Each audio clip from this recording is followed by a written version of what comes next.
Saya pribadi sedikit banyak kurang sepakat dengan komentar Pak Dr. Profesor Uwas ini ketika statement singkatnya beliau, walaupun ya sambil senyum dan bercanda, Singapura itu sombong sekali, negaranya kecil. Jadi seolah-olah kalau sebuah negara menolak beliau masuk berarti negara itu sombong.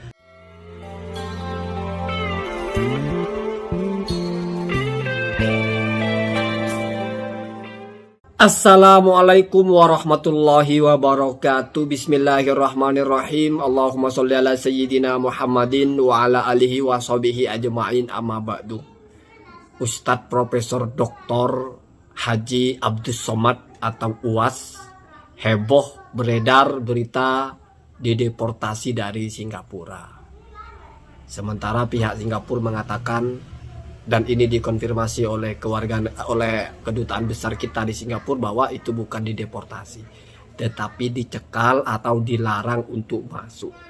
Update terkininya adalah Kementerian Dalam Negeri Singapura merilis 3 poin, di mana di situ terkandung tentang mengapa UAS ini ditolak untuk masuk. Namun sebelum itu, saya pribadi sedikit banyak kurang sepakat dengan komentar Pak Dr. Profesor Uwas ini ketika statement singkatnya beliau, walaupun ya sambil senyum dan bercanda, Singapura itu sombong sekali, negaranya kecil. Jadi seolah-olah kalau sebuah negara menolak beliau masuk berarti negara itu sombong. Ini saya kira kurang bijak dan agak provokatif gitu. Karena satu warga masuk ke negara lain itu kan punya mekanisme tersendiri. Misalnya kalau kita membaca yang disebarkan oleh Kompas TV di kanal YouTube-nya, di situ dijelaskan bahwa Kementerian Singapura itu sudah merilis 3 poin. Yang pertama, membenarkan bahwasannya pada tanggal 16 itu memang UAS dan kelompoknya atau dan rombongannya memasuki Singapura lewat Batam, lewat kapal feri berarti ya. Kemudian yang kedua, mengapa mereka menolak? Karena UAS ini oleh mereka, ingat, oleh mereka dikenal sebagai pendakwah yang ekstrim. Apa buktinya ekstrim? UAS pernah mempertegas bahwa panggilan kepada non-muslim itu adalah kafir. Kalau bagi mereka ini ekstrim, itu kan hak mereka. Yang kedua, UAS juga pernah melegalkan atau menganggap benar perilaku bom bunuh diri orang-orang Palestina di Israel, misalnya konflik Palestina dan Israel. Yang ketiga, UAS juga pernah mengatakan bahwasanya salib itu sarangnya jin.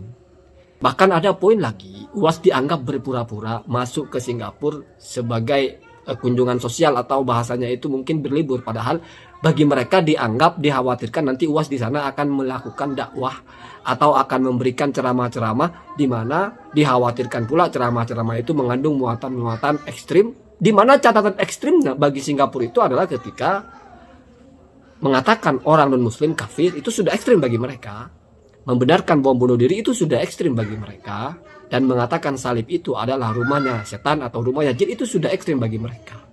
Ini hak mereka. Jadi kita jangan kait-kaitkan ini dengan persoalan agama. Nggak ada urusannya.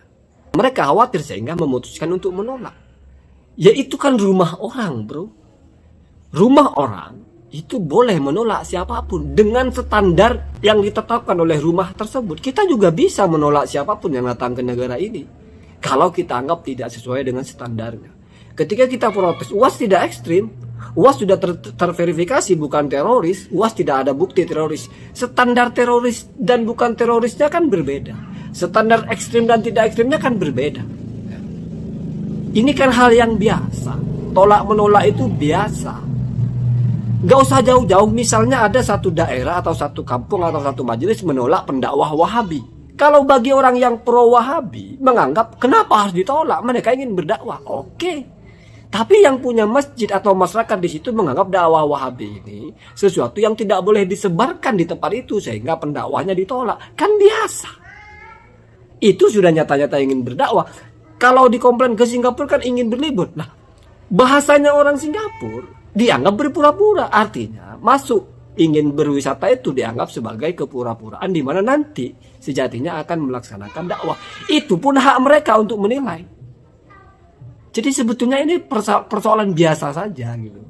Tidak perlu kita terlalu mengkait-kaitkan dengan isu-isu ada kebencian kepada UAS. Enggak. Toh Singapura juga bukan negara Islam. Ya. Jadi lain, memang sudah berbeda gitu, standarnya berbeda. Jadi kita memahaminya ini larikan kepada mekanisme saja, mekanisme aturan tata atau administrasi negara masing-masing. Selama mereka jelas gitu. Kemarin-kemarin kan memang masih simpang siur apa tujuannya, apakah karena mau ada pemilihan, apakah terkait dengan COVID atau apakah terkait dengan UAS ini dianggap sebagai jaringan teroris internasional, termasuk kepada daftar orang yang di blacklist. Kan enggak juga, ternyata dikonfirmasi juga oleh orang-orang Singapura, oleh Kementerian Dalam Negerinya bahwa ya memang seperti itu standar mereka, tidak boleh ada orang yang terindikasi melakukan hal-hal seperti yang mereka sebutkan tadi, ya. Dimana kalau berceramah itu sifatnya mendoktrin, dan dimana doktrinnya itu ada kandungan-kandungan yang menurut mereka sudah dianggap radikal, ya ditolak. Hal yang wajar saja. Toh UAS juga kalau memang jujur ke sana cuman mau rekreasi, bukan mau berdakwah. Jadi bukan menolak dakwah sebetulnya, hanya menolak karena dianggap, walaupun bagi kita tidak masalah, tapi bagi mereka bermasalah. Wajar, semua orang punya standar. Ya, semua orang punya standar, semua orang punya mekanisme, semua orang punya aturan. Di mana justru kalau kita mau pakai etika, kita harus hormati keputusan tetangga kita, keputusan negara kita, negara orang lain maksudnya. Sama halnya kita ketika tidak boleh masuk rumah orang lain, di mana kita anggap saya sopan, saya bukan mau mencuri, saya mau bertamu. Tapi misal rumah tersebut punya standar-standar sendiri, lalu memutuskan Anda tidak boleh ke sini, kan haknya dia. Apa yang dilanggar? Nggak ada yang dilanggar, itu orang sholat ya, di musola maksudnya. Jadi mari kita itu jangan gampang terprovokasi, jangan gampang kita mengkait-kaitkan, wah jangan-jangan ada permainan antara negara Indonesia dengan negara Singapura, atau jangan-jangan Singapura itu nantang Indonesia gitu, negara kecil kok belagu sok-sokan, atau jangan-jangan ini adalah upaya untuk merusak hubungan negara Indonesia dan Singapura. Terlalu lebay saya kira ya. Mari kita dudukkan semua persoalan sesuai dengan tupoksinya. Ini bukan kajian ilmiah yang bisa kita cari dalam kitab, tapi ini kajian sistem ketatanegaraan, di mana kajiannya adalah sistem di negara tersebut, bagaimana menerapkannya, bagaimana berlakunya. Dan secara kode etik sudah saling mengkonfirmasi, kedutaan Indonesia sudah mengatakan itu bukan deportasi, tetapi hanya dicekal untuk masuk. Kenapa? Karena deportasi itu memang seolah-olah melakukan kriminal ya. Sudah masuk terus kita usir, ya deportasi kan diusir. Bukan diusir, tapi memang tidak diizinkan masuk. Persoal alasan, ya mereka punya alasan terserah. Kadang satu rumah yang memang sedang mau istirahat, tidak mau ada orang, ya sudah menolak tamu, sah-sah saja, tidak ada persoalan ya. Tidak ada yang perlu dipersoalkan. Semoga kita cerdas menyikapi segala hal, termasuk isu-isu seperti ini. Assalamualaikum warahmatullahi wabarakatuh.